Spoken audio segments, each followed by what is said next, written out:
বাড়িতে পাওভাজি স্পেশাল কোনো মশলা নেই বলে পাওভাজি বানাবে কি বানাবে না এই নিয়ে ভাবছো তো, কিন্তু বিশ্বাস করো এবার থেকে আর বাড়িতে পাওভাজি তৈরি করতে গেলে স্পেশাল কোনো মশলার প্রয়োজনই হবে না। কারণ ঘরোয়া পদ্ধতিতে সামান্য কয়েকটা উপকরণ দিয়েই কিন্তু তোমরা বাড়িতে একেবারে দোকানের মতো পাওভাজি তৈরি করতে পারবে। আর এই পাওভাজির স্বাদ কিন্তু দোকানের পাওভাজির থেকে কোনো অংশে কম নয়। তো তার জন্য আমি এখানে সমস্ত উপকরণগুলো দিয়ে দিয়েছি। তোমরা যখন বাড়িতে তৈরি করবে এই উপকরণগুলো কিন্তু অবশ্যই একবার ফলো করে নিও। আর এটা তৈরি করার জন্য আমি প্রেসার কুকারে আলু আর গাজরগুলোকে ভালো করে কেটে দুটো খণ্ড করে দিয়েছি। এরপর তার মধ্যে দিয়ে দিলাম পরিমাণ মতো জল আর সামান্য পরিমাণে লবণ। প্রেসার কুকারের ঢাকনাটা আমি ঢেকে দিয়েছি আর এই প্রেসার কুকারটা গ্যাসের উপরে বসিয়ে দিলাম তৈরি হওয়ার জন্য। এটা কিন্তু 4 থেকে 5টা আমি সিটি দিয়ে নিয়েছি। এবার এটাকে আমি ঠান্ডা হওয়ার জন্য নামিয়ে রাখলাম। অন্য একটা বাটির মধ্যে আমি এখানে সিদ্ধ করে রাখা গাজরগুলোকে এক এক করে নিয়ে নিলাম। এর সাথে কিন্তু তোমরা একেবারে সব সবজিগুলো সিদ্ধ করে দিতে পারো, কিন্তু আমি এখানে গাজর আর আলুগুলোকে সিদ্ধ করে নিয়েছি। তারপর গাজরটাকে ভালো করে ম্যাশ করে নিয়েছি আর সিদ্ধ করে রাখা আলুগুলোকে তার মধ্যে দিয়ে দিলাম। এরপর আলু আর গাজর দুটোকে কিন্তু একসাথে একটা গ্লাস দিয়ে খুব সুন্দর করে ম্যাশ করে নিয়েছি। এটা কিন্তু খুব সুন্দর করে আমার ম্যাশ করা হয়ে গেছে। এবার এটাকে আমি সাইড করে রেখে দিলাম।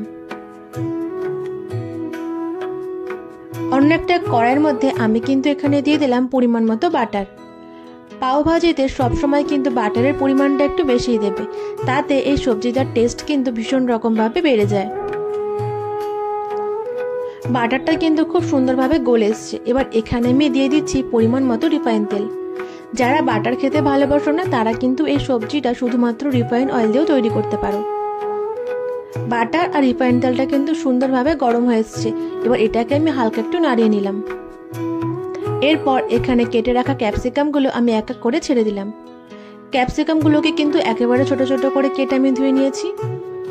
আর এই ক্যাপসিকামের পরিমাণ ছিল কিন্তু 100 গ্রাম মতো। ক্যাপসিকামটা দিয়ে আমি খুন্তি দিয়ে এটাকে হালকা করে একটু ভেজে নিচ্ছি। তবে এই সবজিগুলো কিন্তু একেবারে লাল লাল করে ভাজার কোনো দরকার নেই, 50% মতো ভাজা হলেই কিন্তু চলবে। তারপর এখানে আমি দিয়ে দিলাম কেটে রাখা পেঁয়াজগুলো। পেঁয়াজটাও কিন্তু একেবারে ক্যাপসিকামের মতোই আমি ছোট ছোট করে কেটে নিয়েছি। আর এই পেঁয়াজগুলো এক এক করে সবটা আমি দিয়ে দিলাম। এবার এটাকে আমি ক্যাপসিকামের সাথে ভালো করে একটু ভেজে নিচ্ছি। এরপর এখানে আমি দিয়ে দিলাম স্বাদ মতো লবণ। লবণটা যেহেতু আমি সিদ্ধ করার সময় দিয়েছিলাম তাই এখানে কিন্তু লবণের পরিমাণটা একটু কমই দিলাম। তারপর এখানে আমি দিয়ে দিলাম পরিমাণ মতো হলুদ গুঁড়ো। এরপরে সব সবজিগুলোকে ভালো করে একটু ভেজে নিচ্ছি। সবজিগুলো কিন্তু আমার প্রায় ভাজা হয়ে গেছে। এবার এখানে আমি কেটে রাখা টমেটোগুলো দিয়ে দিলাম। পাও ভাজিতে কিন্তু টমেটোর পরিমাণটা একটু বেশিই দিতে হয়। আর এই টমেটোটা দেওয়ার পর আমি এই সবজিটাকে 5 থেকে 6 মিনিট ভালো করে ভেজে নিলাম। আর এই টমেটো থেকে কিন্তু বেশ অনেকটা পরিমাণে জল বেরিয়েছে। যেহেতু পাও ভাজির সবজিটা আমাদের খুব ভালো করে সিদ্ধ করে নিতে হবে, তাই এর মধ্যে আমি সামান্য পরিমাণে জল দিলাম। জলের পরিমাণটা কিন্তু ছিল ওই 1 কাপ মতো।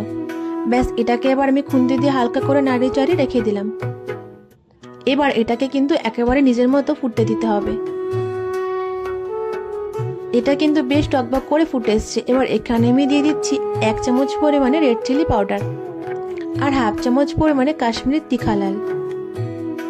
ব্যাস এবার খুন্তি দিয়ে এটাকে আমি ভালো করে আরো একবার নাড়িয়ে নিলাম। এরপর একটা ডাল ঘটানো কাঁটা দিয়ে এটাকে কিন্তু ভালো করে মিক্সড করে নিচ্ছি, যাতে সব সবজিগুলো ভালোভাবে মিক্সড হয়ে যায়। আর এই ডাল ঘটানো কাঁটা দিয়ে মিক্সড করার সাথে সাথে সবজিটা কিন্তু বেশ গাঢ় হয়ে এসছে। আর আমি যে পরিমাণে জল দিয়েছিলাম জলটা শুকিয়ে কিন্তু 50% মতো হয়ে গেছে। এবার এখানে আমি দিয়ে দিলাম 1 চামচ পরিমাণে লেবুর রস। যেহেতু আমি এখানে অনেকটা পরিমাণে টমেটোর ব্যবহার করেছি তাই লেবুর রসের পরিমাণটা কিন্তু আমি কম দিলাম। তারপর এখানে দিলাম সামান্য পরিমাণে চিনি। চিনিটা দেওয়ার কারণ এই সবজিটা যাতে হালকা টক মিষ্টি বা ঝালঝাল ফ্লেভার আসে। তারপর এটাকে ভালো করে আর একবার মিক্সড করে নিলাম। এবার এই সবজিটা কিন্তু একেবারে গামাখা একটা ভাব চলে এসছে। ঠিক এই সময় আমি কিন্তু এখানে আগে থেকে মেখে রাখা আলু আর গাজরটা দিয়ে দিলাম। ব্যাস আবারও কিন্তু সবকিছু ভালো করে আবার মিশিয়ে নিচ্ছি। আর এই সময়টাই কিন্তু আমাদের সবকিছু খুব ভালো করে মিশিয়ে নিতে হবে, যাতে সব সবজি মশলা আলু আর গাজরগুলো একসাথে মিশে যায়। এবার এখানে আমি সামান্য পরিমাণে জল দিয়েছিলাম, তারপর এটাকে হালকা একটু ফুটতে দিয়েছিলাম। সবজিটা কিন্তু আমার প্রায় কমপ্লিটের পথে। এবার এখানে আমি দিয়ে দিলাম সামান্য পরিমাণে কাস্তুরি মেথি পাতা। কাস্তুরি মেথি পাতার বদলে তোমরা কিন্তু ধনে পাতাও দিতে পারো, কিন্তু কাস্তুরি মেথি পাতা দিলে এর ফ্লেভারটা কিন্তু একটু অন্যরকম হয়। ব্যাস, এটাকে আমি আবার একটু ভালো করে নাড়িয়ে চাড়িয়ে নিলাম, আর আমার পাওভাজি সবজি কিন্তু একেবারে তৈরি হয়ে গেছে। এবার একটা চাটুর মধ্যে আমি এখানে পাওভাজির ব্রেডগুলোকে দুটো টুকরো করে কেটে নিয়েছিলাম, তারপর এগুলোকে ভালো করে আমি সেঁকে নিলাম। একটা সাইড কিন্তু খুব ভালো করে সেঁকে নেওয়া হয়ে গেছে। এবার এগুলোকে কিন্তু আমি উল্টে দিচ্ছি। পাওভাজির ব্রেড কিন্তু খুব একটা ভাজার দরকার নেই, হালকা লাল লাল একটু ভাব আসলে তাহলেই কিন্তু হয়ে যাবে। এটাকে উল্টে দেওয়ার পর এখানে আমি দিয়ে দিলাম বাটার।